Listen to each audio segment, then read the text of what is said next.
नमस्कार, जोहार, मैं संजय और आप देख रहे हैं न्यूज झारखंड। चलिए जानते हैं सुबह से लेकर शाम तक की झारखंड की तमाम बड़ी खबरों को। धनबाद में दो पक्षों के बीच हिंसक झड़प के बाद इलाके में पसरा सन्नाटा। पुलिस ने अब तक 34 लोगों को किया गिरफ्तार। धनबाद जिले के कतरास में शुक्रवार को टोटो की बैटरी का चार्जर चोरी होने के बाद छाताबाद केलोडी खटाल में दो पक्षों के बीच हुए हिंसक झड़प के बाद शनिवार को घटनास्थल पर सन्नाटा पसरा हुआ है। मुख्यालय से आई फोर्स के साथ बागमारा अनुमंडल पुलिस के जवान तैनात हैं। पुलिसिया कार्रवाई से दोनों पक्षों के लोग शक्ति में हैं। शुक्रवार की देर शाम से लेकर देर रात तक दोनों पक्षों से 34 लोगों को गिरफ्तार कर शनिवार को जेल भेज दिया। प्रशासन अपने स्तर से कांड अंकित कर लिया है। धारा 144 लागू होने के बाद पूरे इलाके में लोग कम ही नजर आ रहे हैं। दोनों पक्षों के लोग पुलिस की गिरफ्तारी से बचने के लिए भागे भागे फिर रहे हैं। दोनों पक्षों में तनाव कायम है। यही कारण है कि फोर्स के साथ अग्निशमन वाहन भी छाताबाद के पास लगी हुई है। बागमारा एसडीपीओ निशा मुर्मू इलाके की हलचल पर पैनी नजर बनाए हुए हैं। इलाके के साथ पुलिस की कार्रवाई की पल पल की जानकारी ले रही है। कतरास सर्किल इंस्पेक्टर पीके झा, कतरास थानेदार रणधीर सिंह कैंप किए हुए हैं। अब 4 जुलाई से सक्रिय होगा मानसून, बढ़ेगा तापमान, 4 दिनों तक सताएगी गर्मी। लगभग 4 दिनों तक पूरे राज्य में मानसून की बारिश जमकर हुई। अब मानसून थोड़ा कमजोर हुआ है। मौसम विभाग के मुताबिक अगले 4 दिनों तक तापमान में बढ़ोतरी होगी। आज शनिवार को मौसम का मिजाज खुला हुआ है। सुबह से ही आसमान साफ है और धूप खिली हुई है। मौसम में परिवर्तन, हवा और उमस का मिला जुला असर देखने को मिलेगा। गर्मी थोड़ी बढ़ेगी। इसके बाद से 4 जुलाई से फिर बारिश का पूर्वानुमान लगाया गया है। 4 जुलाई से राज्य में मानसून फिर सक्रिय होगा। इसके बाद से बारिश होगी। मौसम विभाग ने येलो अलर्ट जारी करते हुए कहा है कि 3 जुलाई को झारखंड के उत्तर पूर्वी भागों में कहीं कहीं भारी वर्षा होने की संभावना है। इस दौरान वज्रपात भी हो सकता है। साइबर अपराधियों ने अपनाया ठगी का नया हथकंडा। पार्ट टाइम जॉब के नाम पर युवाओं से कर रहा स्कैम। साइबर अपराधी ठगी का रोज नया तरीका अपना रहे हैं। इस वजह से लगातार सतर्कता के बाद भी लोग इसके शिकार हो रहे हैं। हाल में जो नया मामला सामने आया है वह है पार्ट टाइम जॉब का ऑफर का। दरअसल साइबर अपराधी सोशल मीडिया व अन्य सार्वजनिक स्थानों पर पार्ट टाइम जॉब से संबंधित पॉम्पलेट चिपका रहे हैं। इसमें लुभाने वाली बातें लिखी रहती है। इस वजह से बेरोजगार युवा इसके जाल में फंस रहे हैं। हालत यह है कि हाल के दिनों में धनबाद के विभिन्न थाना क्षेत्रों में इस तरह की कई शिकायतें पहुंची हैं। दूसरी ओर जानकार कहते हैं कि जितने मामले पुलिस में आ रहे हैं उससे कई गुना ज्यादा मामले हो रहे हैं। इससे लेकर जागरूकता अभियान चलाने की बात कही गई है। 26 जून को धनबाद थाना क्षेत्र के हीरापुर का एक युवक ऐसे ही मामले में साइबर अपराधियों के झांसे में आ गया। प्राइवेट जॉब के नाम पर उसके खाते से 35,000 रुपए की निकासी हो गई। दूसरा मामला पुटकी थाना क्षेत्र में रहने वाला राहुल कुमार का है। वह धनबाद में रहकर प्रतियोगिता परीक्षा की तैयारी कर रहा है। उसके पास भी पार्ट टाइम जॉब के नाम पर मैसेज आया और लिंक पर क्लिक करते ही उसके खाते से 22,000 रुपए की निकासी हो गई। साइबर अपराधी गिरोह खासकर स्टूडेंट्स हब के विभिन्न इलाकों में तरह तरह के पॉम्पलेट चिपकाकर पार्ट टाइम जॉब का वादा करता है। 1 से 2 घंटे काम करने पर 500 से 1,000 रुपए की कमाई का प्रलोभन दिया जाता है। यही नहीं, सोशल मीडिया पर भी कई तरह के प्रलोभन दिए जाते हैं। जब युवा उनके द्वारा जारी नंबर पर संपर्क करते हैं तो उनसे पहले रजिस्ट्रेशन के नाम पर 1,000 रुपए लिया जाता है और उसके बाद बातों में फंसाकर सभी जानकारी ले लेते हैं। फिर उनके बैंक खाते से जमा राशि की निकासी शुरू हो जाती है। खबरों में आगे बढ़ने से पहले आपसे रिक्वेस्ट है कि अगर आप चैनल को सब्सक्राइब नहीं किए तो प्लीज चैनल को सब्सक्राइब करके बेल आइकन प्रेस कर दें, जिससे आपको झारखंड की हर छोटी बड़ी खबर का अपडेट आप तक पहुंचता रहे। चलिए बढ़ते हैं खबरों की ओर। डॉक्टर्स दिवस पर सीएम हेमंत सोरेन ने स्वास्थ्य कर्मियों को दी बधाई। सीएम हेमंत सोरेन ने मानव सेवा कर स्वस्थ समाज देने वाले सभी डॉक्टर्स, चिकित्सा कर्मियों एवं अन्य स्वास्थ्य कर्मियों को डॉक्टर्स दिवस के अवसर पर अनेक बधाई, शुभकामनाएं एवं जोहार। महान स्वतंत्रता सेनानी और चिकित्सक तथा पश्चिम बंगाल के पूर्व मुख्यमंत्री भारत रत्न डॉक्टर विधान चंद्र रॉय जी की जयंती पर सत नमन।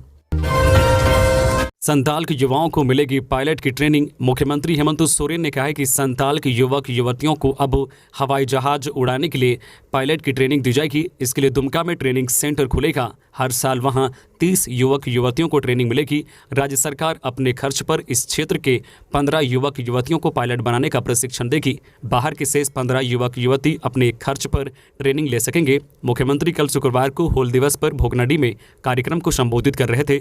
मुख्यमंत्री ने आदिवासियों को शिक्षा पर अपना पूरा ध्यान फोकस करने के लिए कहा है। उन्होंने कहा है कि शिक्षा से ही वे अपना हक अधिकार हासिल कर सकेंगे।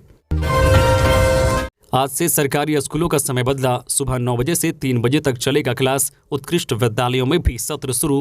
पूरे राज्य के सरकारी स्कूलों में आज से क्लासेस शुरू होने का समय बदल गया है। आज से सुबह 9 बजे से क्लासेस लगना शुरू हुआ है। अब तक 1 बजे तक स्कूलों में पढ़ाई होती थी, अब फुल डे क्लासेस चलेगा। आज से स्कूल सुबह 9 बजे से दोपहर 3 बजे तक चल रहे हैं। स्कूली शिक्षा विभाग की ओर से आदेश जारी हो चुका है। इससे पहले स्कूल सुबह 7 बजे से 1 बजे तक चलते थे। स्कूल का यह समय 1 अप्रैल से 30 जून तक रहा। अब 1 जुलाई से स्कूल सुबह 9 बजे से 3 बजे तक चल रहे हैं। सरकारी स्कूलों के समय में बदलाव के साथ ही आज से ही राज्य के 80 उत्कृष्ट स्कूलों में सत्र शुरू हो रहा है। इन स्कूलों में 30 जून तक एडमिशन लिया गया। वीर शहीद अब्दुल हमीद जी की जयंती पर सीएम ने किया नमन। सीएम हेमंत सोरेन ने अब्दुल हमीद जी की जयंती को नमन किया। 1965 भारत पाक युद्ध में आदम्य साहस और वीरता का परिचय देने वाले अमर वीर शहीद परमवीर चक्र विजेता अब्दुल हमीद जी की जयंती पर सत सत नमन। सरकार ने बताया पीएम किसान योजना की 14वीं किस्त कब मिलेगी, डायरेक्ट खाते में आएंगे पैसे। प्रधानमंत्री किसान सम्मान निधि योजना के तहत पंजीकृत लाभुकों को 14वीं किस्त का इंतजार है। लेटेस्ट अपडेट के मुताबिक भारत सरकार का कृषि मंत्रालय इसी महीने यानी जुलाई 2023 में पीएम किसान योजना की 14वीं किस्त जारी कर रहा है। विभाग ने इससे संबंधित अधिसूचना जारी कर बताया है कि सीधे बैंक खाते में राशि प्राप्त करने की सभी औपचारिकताएं पूरी की जा रही है।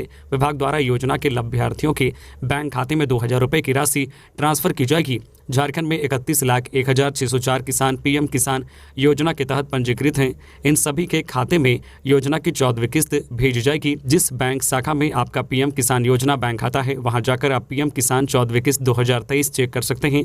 रिलीज की तारीख के बाद आप अपने लॉगिन डिटेल के साथ बैंक से या ऑफिशियल वेबसाइट से पीएम किसान 14वीं किस्त की स्थिति लेने में सक्षम होंगे। एक बार राशि बैंक में ट्रांसफर हो जाने के बाद रजिस्टर्ड मोबाइल नंबर पर एक कन्फर्मेशन मैसेज मिलेगा। केवल पात्र किसान ही pmkisan.gov.in 14वीं किस्त की स्थिति की जांच ऑनलाइन प्राप्त कर सकते हैं। श्रावणी मेले में चलेंगी स्पेशल ट्रेनें, ठहराव का भी बढ़ेगा समय। आसनसोल डिवीजन के डीआरएम परमानंद शर्मा ने जसीडी स्टेशन का निरीक्षण कर श्रावणी मेले की तैयारियों का जायजा लिया।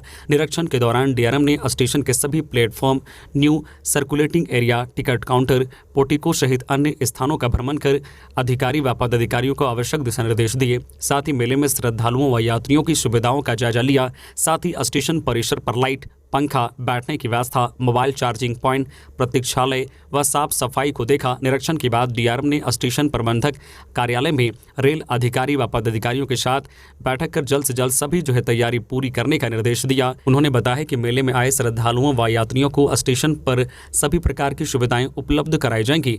पूर्व के मेले के दौरान चलाई गई स्पेशल ट्रेन को इस बार भी चलाया जाएगा। इसके बाद अगर भीड़ बढ़ती है तो मेला स्पेशल ट्रेन की संख्या बढ़ाई जाएगी। साथ ही ट्रेनों में बोगियों की संख्या भी बढ़ाई जाएगी। साथ ही ट्रेनों के ठहराव का समय भी बढ़ाया जाएगा ताकि श्रद्धालुओं को सुविधा मिल सके। स्टेशन पर यात्रियों के ठहराव के लिए अतिरिक्त पंडाल निर्माण कराया जा रहा है। साथ ही टिकट काउंटर की संख्या में बढ़ोतरी की जाएगी। झारखंड कर्मचारी चयन आयोग ने शिक्षक नियुक्ति के लिए मांगा दिशा निर्देश। अंक बंटवारे में फंसा है पेंच। राज्य में 26,001 प्राथमिक शिक्षक सहायक आचार्य नियुक्ति की अधियाचना पर झारखंड कर्मचारी चयन आयोग ने मार्गदर्शन मांगा है।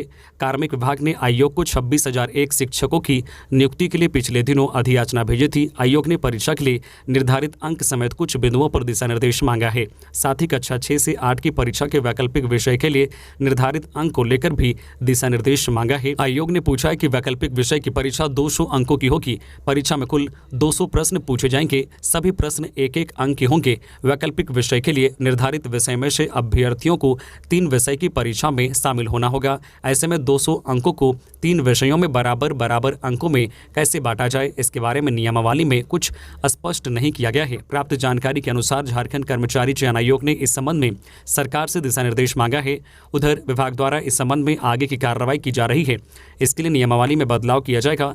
नियमावली में संशोधन का प्रस्ताव कैबिनेट में भेजा जाएगा। इसकी प्रक्रिया जल्द पूरी की जाएगी। इसके बाद नियुक्ति के लिए आवेदन मांगा जाएगा। ऐसे में अभी शिक्षक नियुक्ति का विज्ञापन जारी होने में समय लग सकता है।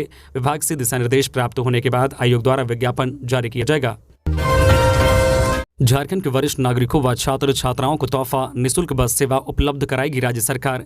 मुख्यमंत्री हेमंत सोरेन ने कहा है कि राज्य सरकार वरिष्ठ नागरिकों के साथ साथ दिव्यांगों और छात्र छात्राओं को शीघ्र ही निःशुल्क बस सेवा उपलब्ध कराएगी। बसों का संचालन मुख्यमंत्री ग्राम गाड़ी योजना के तहत होगा। सीएम ने यह भी कहा है कि राज्य में काम की कमी नहीं है, आप हाथ बढ़ाएं, सरकार आपके दरवाजे तक योजना पहुंचाएगी। वह कल साहिबगंज के बरहेट स्थित भोगनाडी में हूल दिवस पर आयोजित कार्यक्रम को संबोधित कर रहे थे। झारखंड पथ परिवहन निगम का जल्द होगा गठन। राज्य के दूर दराज हिस्सों और पड़ोसी राज्यों से बढ़ेगी रोड कनेक्टिविटी। झारखंड में पथ परिवहन निगम का जल्द गठन हो सकता है। अलग राज्य गठन के 22 साल बाद अब पथ परिवहन निगम के गठन की कयावत हो रही है। इसके लिए परिवहन विभाग की 3 टीमों ने 5 राज्यों का दौरा कर वहां चल रहे पथ परिवहन निगम की कार्यप्रणाली की जानकारी जुटाई है। 3 टीमों ने अपनी रिपोर्ट भी विभाग को सौंप दी है। इसके आधार पर विभाग की ओर से प्रस्ताव तैयार कर राज्य सरकार की मंजूरी ली जाएगी। इसके बाद निगम का गठन होगा। निगम के गठन को लेकर विभाग के संयुक्त सचिव ने छत्तीसगढ़, ओडिशा, पश्चिम बंगाल व बिहार के परिवहन सचिव को पत्र लिखकर जानकारी मांगी थी।